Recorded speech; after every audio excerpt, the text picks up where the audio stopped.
All right. Thank you to everyone who is attending our third and final social justice series webinar for the summer. For those who are already logged in, we're talking about trying to continue doing things like this in the future. We're just gonna take a little break after doing this one and close out our fundraising. I see a few attendees that already donated to the cause, so thank you again for supporting the Social Justice Series and our partners who are East Oakland Collective and the Boys and Girls Club of Oakland. All the proceeds from our fundraiser are going to get split between those two organizations that do a lot of great work in the East Bay. If you have not donated and would like to, I'll put some information down in the chat here in a second on how to do that. And I'll pass it over to our technical director, Fernando, to talk about the objectives of the Social Justice Series. So yeah, welcome everyone. The objectives of the Social Justice Series are first to educate. So we want everyone that's participating and attending to have a better understanding on how racism and discrimination is a current issue, and it's also a historical issue. We want to promote reflection, so we want everybody to reflect personally on how their actions can directly or indirectly promote racism and discrimination. We also want to promote change, so everyone participating can be inspired to not only be better personally, but also make their communities better. And we want to provide action steps, so we want everyone participating to leave with some guidance on stuff that they can actually do to create change within themselves and within their communities. And with that, I will now pass it on to our speaker and amazing coach, John. Thank you, Fernando and Shane. Thanks for having me. So the biggest issue I had was how I was going to present my story. And then I started thinking about everything. And so the first thing I'm going to do is not share my story, but I want to start with what I'm wearing. So today I decided to wear my pink Eclipse t-shirt because, you know, things that you wear and things that you see around are important. And I was thinking of maybe wearing a Black Lives Matter t-shirt today because that's sort of more in line with our discussions we've been having, but then I decided to wear Eclipse pink instead, and for a specific reason. Hopefully you all know that October is Breast Cancer Awareness Month. So that's when we break out our pink in order to raise awareness for breast cancer. In the past, when I've worn my pink, I've never been confronted with anybody telling me that all cancer matters, or what about prostate cancer or lung cancer. They've all understood that when we wear the pink, it's because we're trying to spotlight an area we need to focus on and to improve the situation. And in this case, it's breast cancer. Now, the current status of our nation right now, it's apparent to me that we're trying to create a needed awareness, and the area we're trying to spotlight is designated by the Black Lives Matter movement. So I believe that that's great, and wearing a Black Lives Matter t-shirt is great. But I think the key to change right now, to really change things, is not dependent on wearing a Black Lives Matter t-shirt. It's not protesting, it's not removing statues or changing names of military bases or things like that. Though all of those actions, believe me, I believe they're good, they're necessary. But even though those things are helpful, they are pretty superficial. The real key to change, in my opinion, has to be on an individual basis, one person at a time. And you know, the very first step to initiating a personal change in any area of one's life is you got to become aware first before you can make the change. I know a lot of you, I've never attended an AA meeting, but I know that the whole scenario of an AA meeting is the person goes up, introduces themselves, and they tell this whole big room that they are an alcoholic, right? So first becoming aware of an issue and then looking at yourself and trying to figure out a change strategy. That's the key. And a lot of times the awareness part is the hard part. And that's why there's things you've seen. I think there's even TV shows about it. They're called interventions, where somebody goes out, gathers family and loved ones, and they step into somebody's life and they intervene so that that person can overcome an issue, whether it's drugs, alcohol, spousal abuse, whatever, so they can get treatment, so they can become aware of what's going on with them. And that's called an intervention. I think this Black Lives Matter movement that's happening currently in this country, that's an intervention. And I believe it's working, it's opening up people's lives. So I think the awareness part is coming around. And I mean, that's why we're having this whole series here too. But the next step after that is, how do we create permanent change?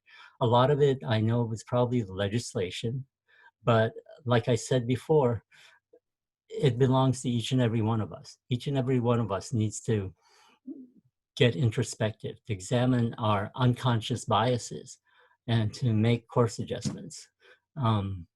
So if we do that, then everybody's going to be paddling on the same side of the boat, so to speak, and then we can change the course.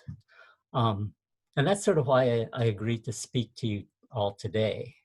So even though we're focusing on a specific area, and the need at the moment is on Black lives, it doesn't mean other races and groups don't experience prejudice. And I think it's important for individuals at this time to really start examining their own unconscious biases and see if there's anything living inside them that needs to change. I want to share with you something I found online from an academic group. So let me really quick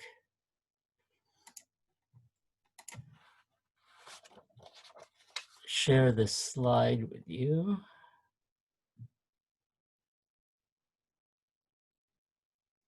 So hopefully everybody can see this. This is from the Ohio State University, the Kirwan Institute for the Study of Race and Ethnicity. And it says a few key characteristics of implicit bias. And implicit bias and unconscious bias, it's pretty much the same thing. It's things that are within us, biases that we don't even know that we have. They're unconscious. So unconscious or implicit biases are pervasive. Everyone possesses them, even people with avowed commitments to impartiality, such as judges. They still have this. Implicit and explicit biases are related but distinct mental constructs. So they are not mutually exclusive and may even reinforce each other. So explicit biases are the biases that we know we have. Like, I do not like pickled relish. That's an explicit bias. The implicit associations we hold do not necessarily align with our declared beliefs and even reflect stances we would explicitly endorse. So what that means is, so we may say, yeah, prejudice is bad and, you know, we don't want to see this going on, but you have an unconscious bias that may not even align with what you're saying and what you think your beliefs are and what you declare your beliefs to be. They may be just the opposite of that and you don't even know that. We generally tend to hold implicit biases that favor our own in-group, though research has shown that we can still hold implicit biases against our in-group. So that's just basically saying the people you hang out with, you know, you probably have the same type of biases. But this is the important part here too. The implicit biases are malleable. Our brains are incredibly complex and the implicit associations that we have formed can be gradually unlearned through a variety of debiasing techniques. Let me unshare here now. So I just wanted to go over that with you guys.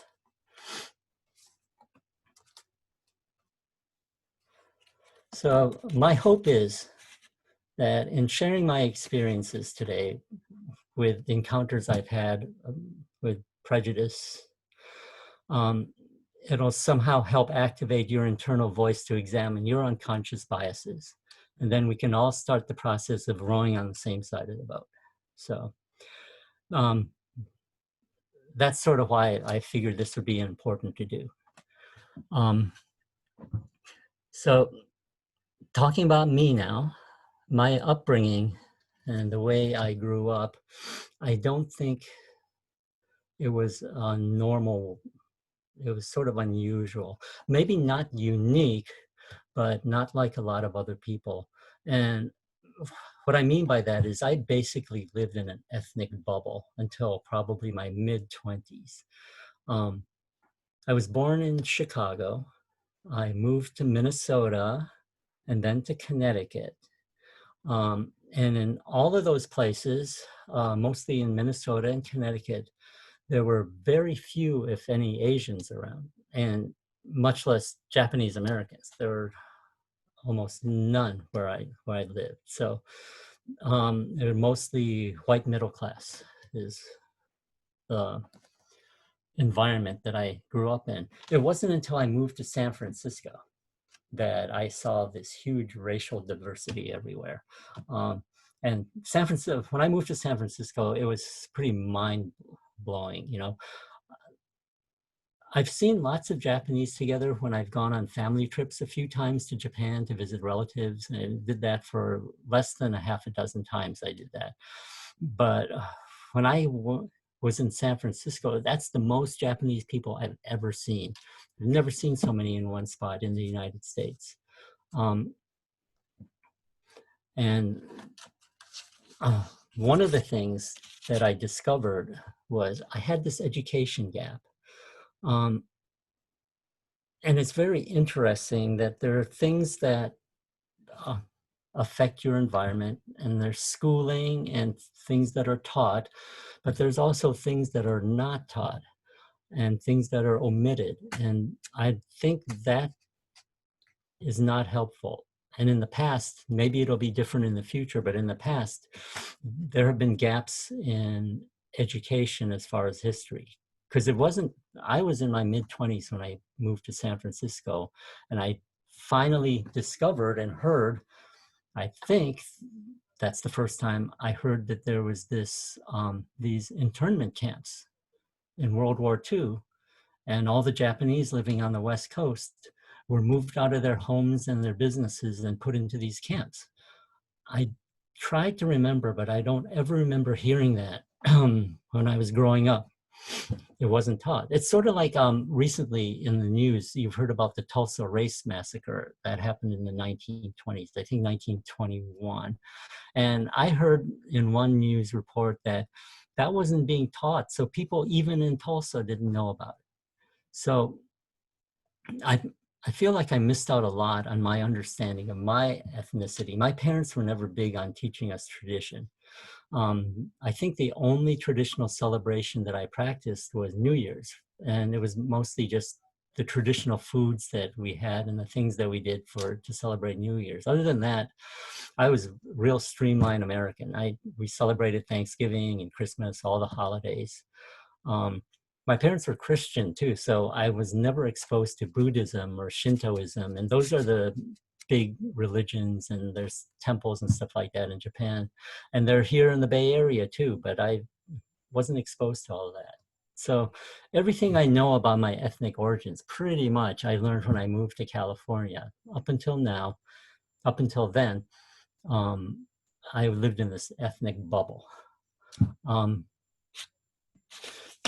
So I started thinking back to all the instances of prejudice that I experienced. And in Chicago, my dad was a postgrad at the University of Chicago. And so they put me into the nursery school at the University of Chicago. And there are a lot of kids there with dads working at the university. And being a university, it was pretty ethnically diverse. So I didn't notice any difference. I was too young anyway, but a little aside, I did say a lot of the dads worked at the university. So another interesting issue is I've been cleaning out my garage, and I found a school directory from my nursery school there at the university. And I'm looking through it, and it listed all the students' names and their parents' names. It also had contact information, like, phone numbers and stuff. I noticed all the parents' names were Mr. and Mrs., then the husband's first name and their last name, all of them.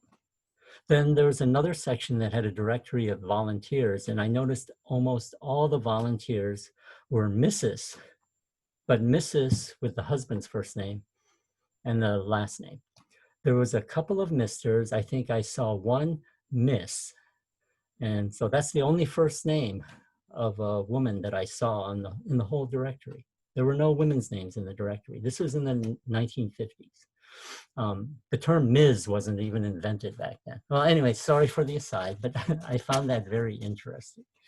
In my kindergarten year, we moved to Minnesota. And in Minnesota, I think was the first time, it was probably in first grade, it was the first time that I really felt different and that there was something else going on, because it was the first time I really got teased. Boys would come up to me, they'd push their eyes sideways with their fingers and they'd say, ching chong, ching chong. And I never quite understood what that was all about, except that they were making fun of me because I was different. It wasn't just the boys either. When we first moved into our home in Minnesota, a nice lady from the local newspaper came over, and she came over to interview us. And we ended up getting a pretty big write-up in the local newspaper. I remember seeing the picture of my family. We were all sitting on the sofa in our living room. And the reason we were celebrities, it was big news, is because we were the first minority to move into the town.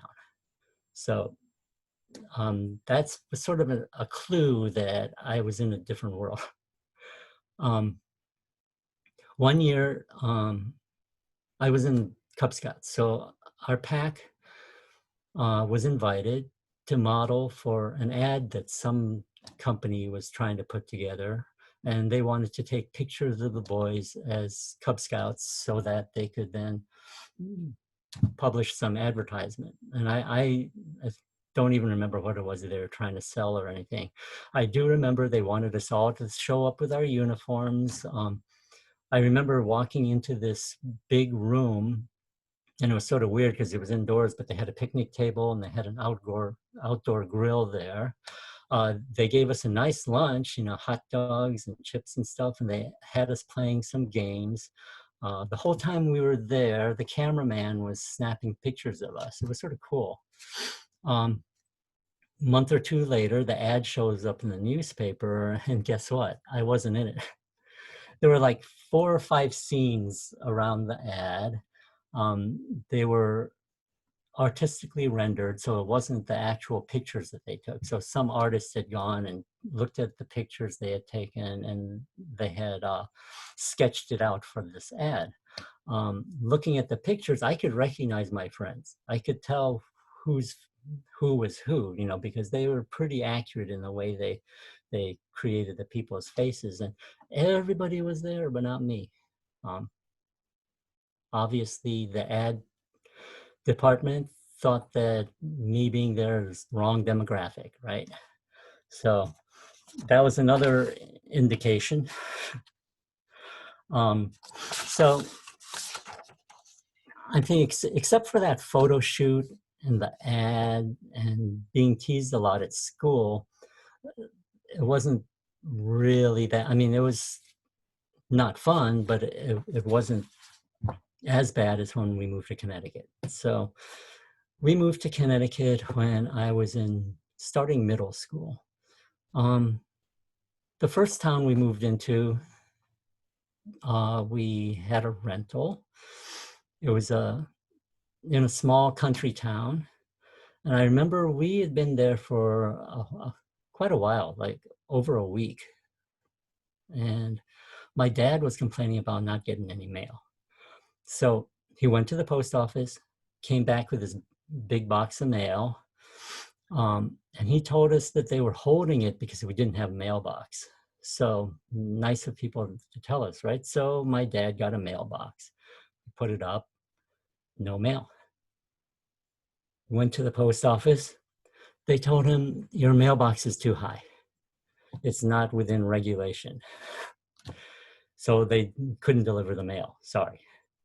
So my dad went out and fixed the mailbox. I remember him complaining about the people at the post office. I'm not real specific as to what his complaints were. It's probably they weren't treating him right when he went in there, but I know he was really upset. I didn't understand that at the time. We only lived there for about a couple of months, and then we moved. I don't know what other issues there were. I know my dad wasn't very happy. I went to school for a little while, and no big issues, except that I was teased again there. And then we moved to another town.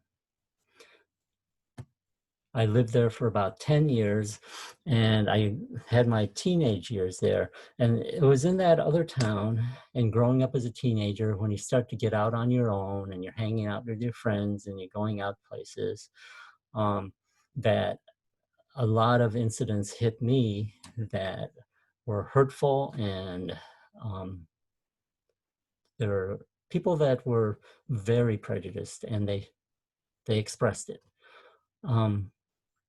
Once I remember walking along Main Street, and I passed this bar, and it's an old style bar with a porch, and there were a bunch of old guys sitting outside the porch bench.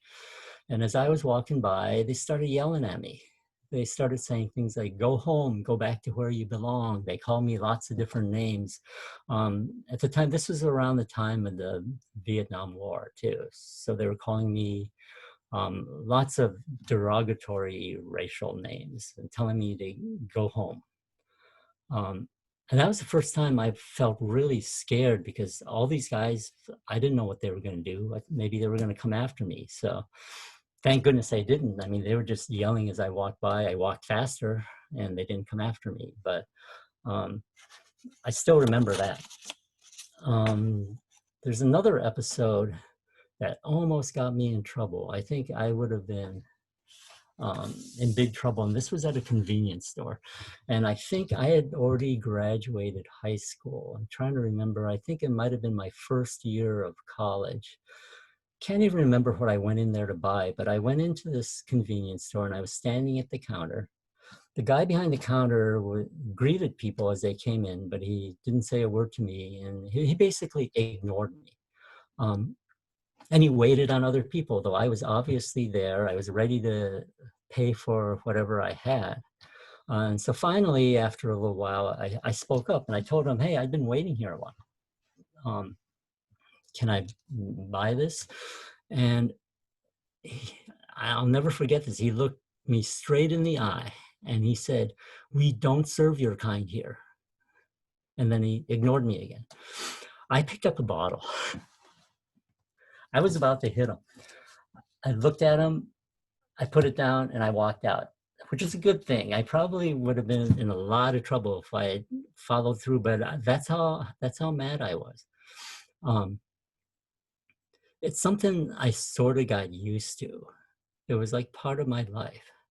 Oh, and the other thing about Connecticut is in Minnesota, the school that I was in was, I was the only minority there. But when we moved to Connecticut, I wasn't the only minority in my school. There was a Black kid and there was a Hispanic kid. And then I kept hearing that there was an Asian kid at this other school in our neighboring town. And it was like they kept wanting to know if we were related or something for some reason. And it turns out he was a Chinese kid. I think we finally met up, but and I remember him telling me the same thing, that, hey, we're supposed to be brothers. That's what all these people are asking me about all the time. It was sort of weird. But that was in Connecticut. California, I don't really remember any instances of anything like that happening to me. It's mostly as I was growing up, and I'm thinking back as to how I processed these incidents. And basically, it was very defensively, but it's difficult to process because it's not the same as if you have some attitude or some personality problem that you want to correct and you can work on correcting it. You can't correct who you are and you can't correct your ethnicity. I mean, it's not something you should be expected to do, but it's something you're sort of stuck with. And it made it very difficult to deal with these type of situations because there wasn't any real way that you could fix it. I couldn't fix this myself. I couldn't take a self-help class or something like that. It wasn't one of these things that you can manage at all. And that's, I think, what made it very difficult for me growing up. I think it's the same with lots of other people in different ways, but you feel sort of stuck where you are. And there's the only change that'll make it better is something that you have no control over. And I think that's why right now in the United States, with the Black Lives Matter movement, there's so much of this anger and people going out and protesting and things like that. I can totally understand that feeling. I think lots of people have never experienced that. They don't know what it feels like to be powerless, pretty much. The only action that seems reasonable, though it's not, was what happened to me in that convenience store. I was going to lash out and hit back. And that's not the answer, but that's, it's a natural response. If you put into that situation with a police officer, like what many of these issues that are coming up and the talk about restructuring the police department and things like that, I think if you put my feelings that I've had, put it in a situation where there's now a police officer there, that's a very dangerous situation. And I can sort of relate to what a lot of these people are feeling, especially if they're being stopped unjustly. So anyway, that's my story. I have lots of other little tales I could tell, but I think those were the key ones that I can still remember very vividly. They came to mind right away as I was trying to put this thing together. And that's about what I've got.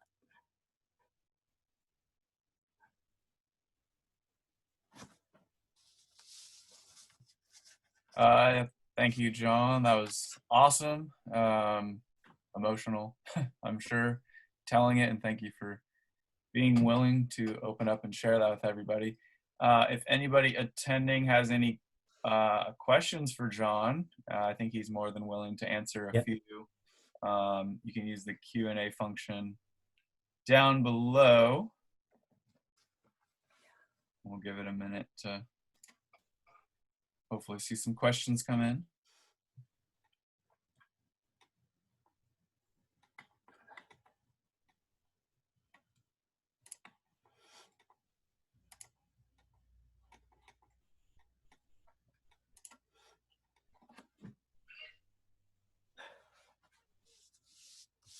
I do have one question for you, John, that might help since we've got some kids on here.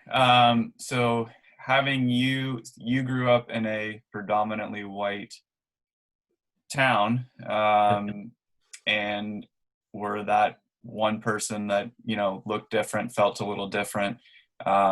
Since a lot of these kids are also growing up in a predominantly white area and maybe white themselves, what would be your advice to them to be more inclusive and maybe make somebody who does feel different not feel the way you felt?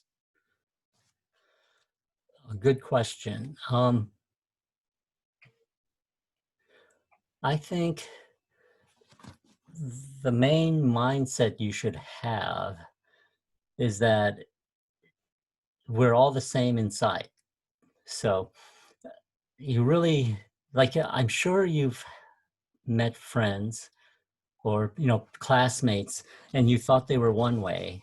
And once you got to know them, you discovered that your impression was totally wrong. So first impressions are not always accurate and should not be depended on for you to make a decision on what a person is. You should get to know that person.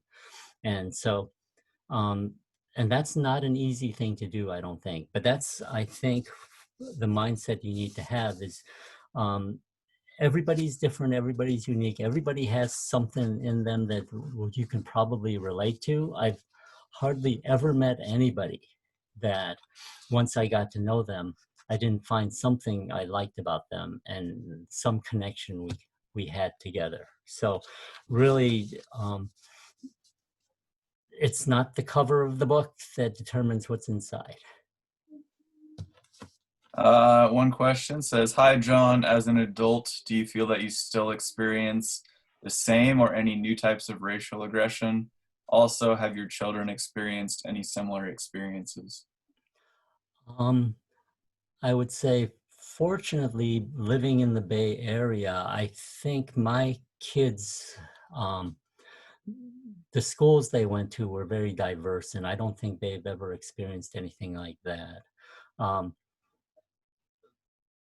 my wife experienced something once where she was with my kids at some store, and a lady wanted to ask her how the adoptions were going with my kids because they both look Asian, and my wife is she's from Sweden, so she doesn't look Asian at all. So she was a little upset by that comment, that they naturally assumed that they weren't her kids. But I think that other than that, I really haven't experienced much here in the Bay Area, thankfully.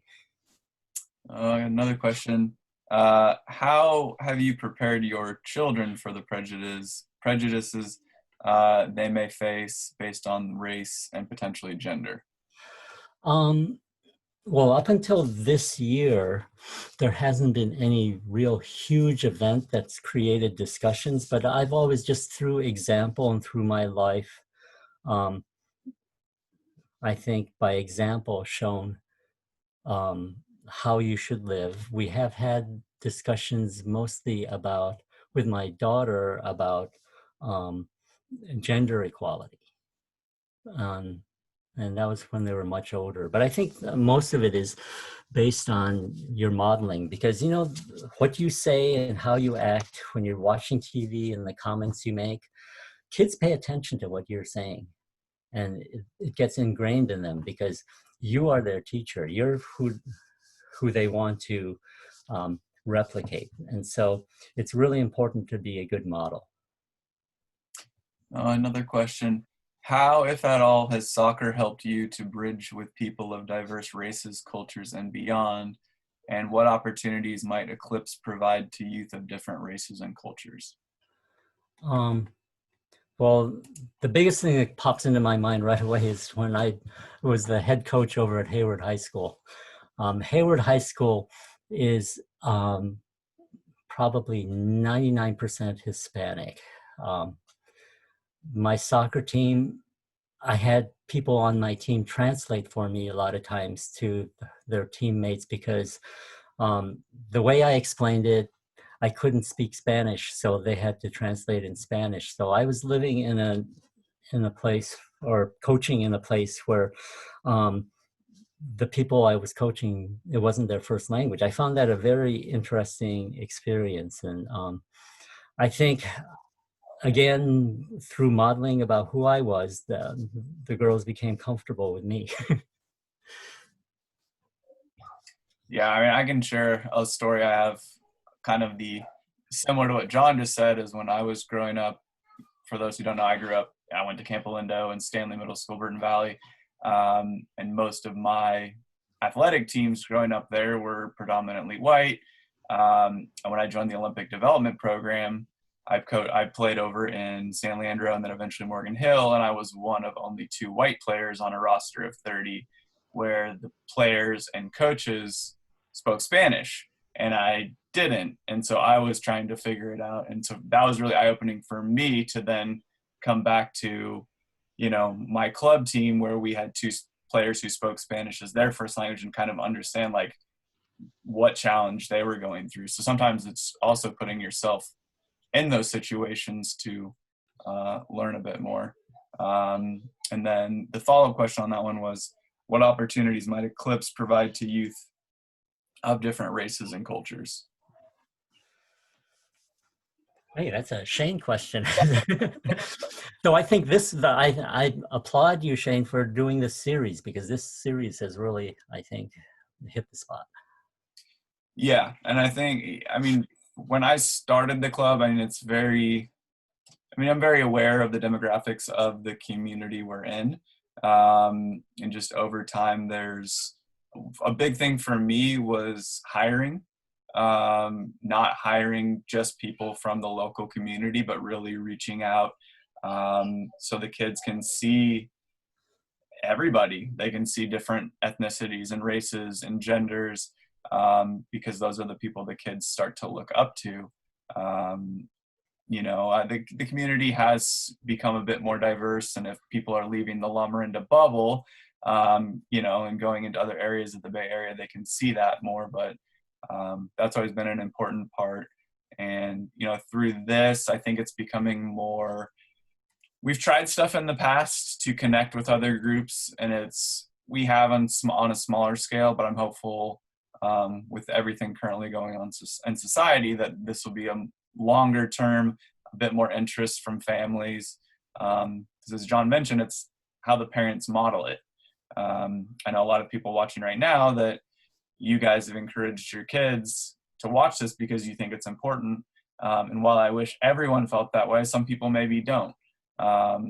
So as a parent, if you're modeling that, hey, this is really important to hear about different cultures, then that sets the tone. So, you know, as an organization, we see our responsibility up here, but then we need the parents helping as well. And then we kind of build the kid together to be a better person as they grow up.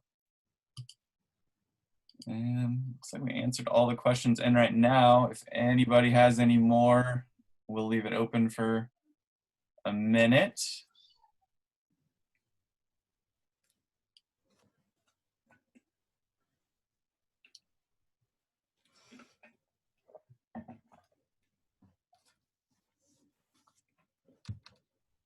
While we're waiting for those, one other thing I would encourage, if you haven't already, is in the email I sent, we have our first two webinars we did, July 11th and 18th. Links to those posted on YouTube. We'll post this on YouTube as well, if anybody wants to watch it back or share with anyone. And then the other thing that I think it got missed probably a little bit more, just I know some of my emails are quite long.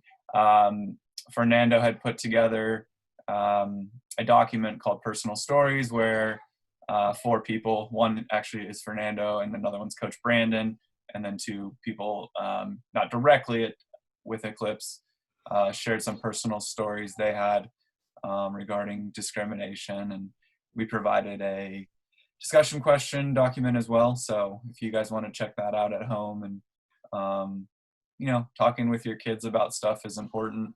I know that, you know, my oldest kid right now is only 2.5 at home, but stuff's already popped up about, you know, why certain characters in Disney books or Disney movies look different than other ones. So it's being open to have those conversations. And I think being comfortable to talk about it is important. That's a hard thing for everybody to talk about their personal experiences. And oh, one more question. John, when did you first talk to your kids about the Japanese internment camps? Thinking lots about when we start to plant seeds with our young kids and understanding our ongoing U.S. history of racism. I think actually the school helped with that, because I remember my son had a homework assignment and I gave him a book, and I can't remember the name of the young boy who was the author, but it was about a Japanese American boy who lived in that time. It was a short story. So that's the book I had him read. And I think that was probably, he was reading short stories. So what age would, would that be when kids start reading short stories? Probably third grade, maybe. So it was around third grade or so.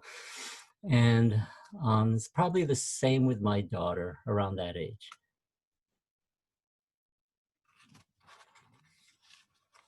All right. I think we'll end it there. If anyone else has any questions, you can email John if you have his email, or you can email me and I'll connect you with John. And like I said, we'll get this video posted as well if you want to rewatch it or share it with anybody.